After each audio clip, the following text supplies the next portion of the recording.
va sobre la respuesta inmune. Lo que está modificando es a la respuesta inmune. Y un ejemplo es este que digo del interferón. El interferón que se evoca por el factor de transferencia, se evoca en concentraciones locales y en la cantidad suficiente para actuar sobre los microorganismos. Esto es importantísimo. Tomamos a un grupo de pacientes, un grupo bastante grande, la muestra es de 230 pacientes, en donde se dividen a estos pacientes en pacientes que van a recibir el medicamento activo y pacientes que van a recibir el placebo, el medicamento que no va a ejercer ninguna función en el organismo para no crear ninguna confusión con respecto a los resultados de la investigación.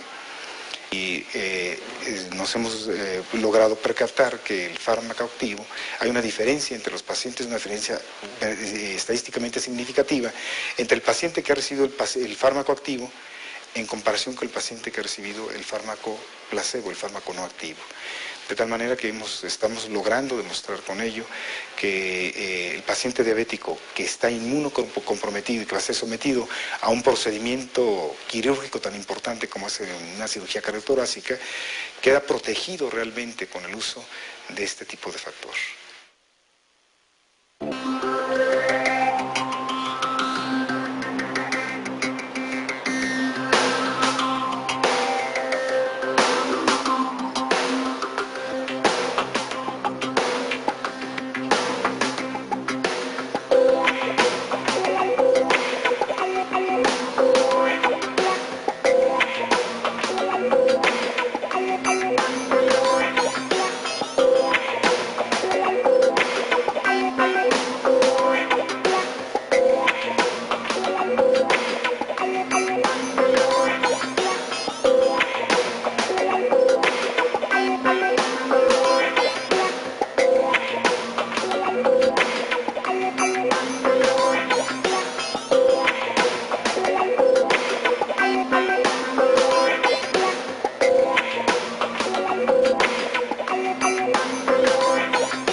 Por oncólogos, por otro tipo de especialistas y las personas que hacemos investigación básica, hemos podido hacer varios protocolos en enfermedades, sobre todo infecciosas.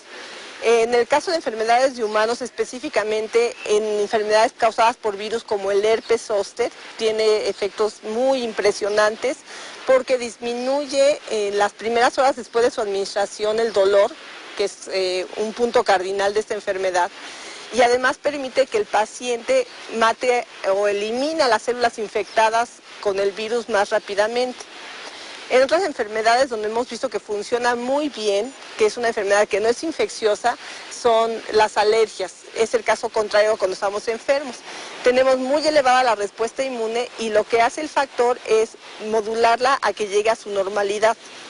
Entonces, hay una serie de pacientes, sobre todo niños, que tienen una enfermedad que se llama dermatitis atópica. En dermatitis atópica severa hay poco tratamiento. Realmente los tratamientos que nos ofrecen la industria farmacéutica, como es ciclosporina, quizás un poco talidomida, etcétera, son medicamentos que tienen muchas reacciones secundarias que son muy caros. Entonces, aquí estamos ofreciendo un producto que relativamente no es tan caro y que nos da beneficios mayores y que no nos produce ningún efecto secundario.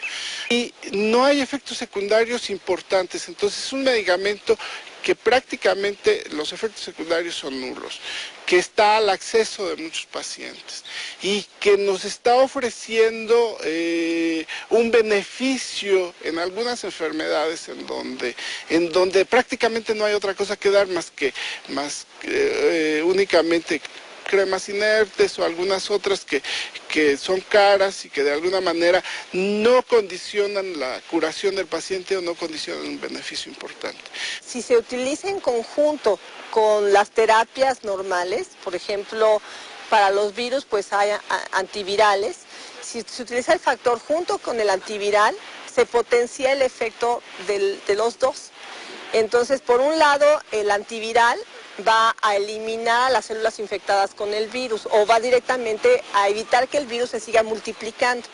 Y el factor, por su parte, al incrementar las defensas, permite que haya un doble efecto. O sea, las defensas se van a encargar de identificar más fácilmente a las células que están infectadas con el virus y el antiviral, pues, a eliminar el virus. Entonces, el poderlo utilizar en conjunto con antibacterianos, o sea, con antibióticos o con antivirales, pues es excelente.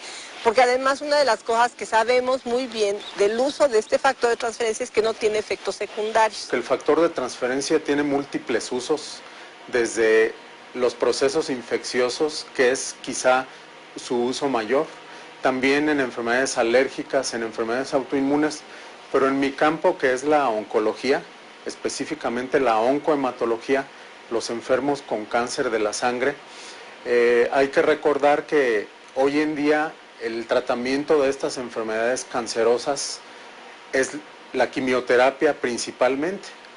Desafortunadamente, los tratamientos quimioterápicos, cuando se administran a dosis elevadas, producen muchas complicaciones en este tipo de enfermos, como por ejemplo infecciones, hemorragia y algunas otras más.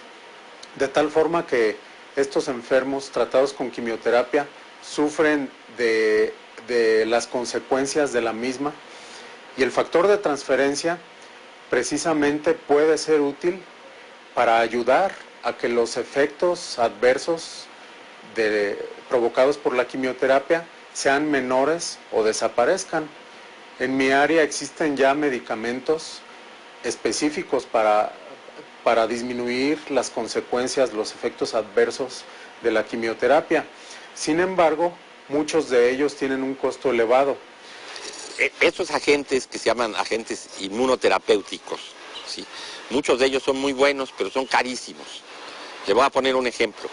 La inyección de un anticuerpo monoclonal, es un anticuerpo específico para un tipo de cáncer que son los linfocitos B, cuando se vuelven cancerosos, que producen los anticuerpos, linfocitos B. Cuesta en un hospital de los grandes de aquí alrededor de 30,000 pesos. Y necesitan pues mínimo unas 10 inyecciones, entre 6 y 10 inyecciones. Nada más hagan cuentas. El factor de transferencia comparado con eso, ¿sí?, es extraordinariamente más barato. Y segundo, no tiene, es quizá la ventaja más grande, ningún efecto secundario. El beneficio para el paciente es obvio. Es obvio. Le evitamos complicaciones y el riesgo de muerte, por supuesto, sí. Entonces, creo yo que la repercusión a un futuro del uso justamente del factor de transferencia va a ser extraordinaria, tanto para el paciente, que es nuestro objetivo principal, primordial, como para el mismo hospital, en donde redundaría desde el punto de vista económico, y el mismo hospital utilizar este beneficio económico para aplicarlo nuevamente a nuevas investigaciones. Hace falta mucho todavía con respecto al factor de transferencia. Hace falta estudiarlo todavía más desde el punto de vista molecular. Hay que caracterizar bien su estructura, hay que caracterizar los mecanismos intrínsecos, los mecanismos moleculares por los cuales está interactuando. Entonces, la investigación es muy amplia todavía. Desde el punto de vista molecular hace falta mucho todavía. Desde el punto de vista clínico, creo que hay mucho que hacer, hay mucho camino que recorrer. Tanto en enfermedades neurológicas como en enfermedades infecciosas y otra serie de enfermedades en las cuales está participando el sistema inmunológico. Mientras no se entienda o no se pueda explicar los mecanismos a nivel molecular de cómo funciona un conjunto de moléculas que es el factor de transferencia, estos extractos de leucocitos que pueden tener efectos sobre una enfermedad causada por un virus o por un parásito, o por un hongo, o por una bacteria, pues obviamente hasta que no entendamos perfectamente bien no se le puede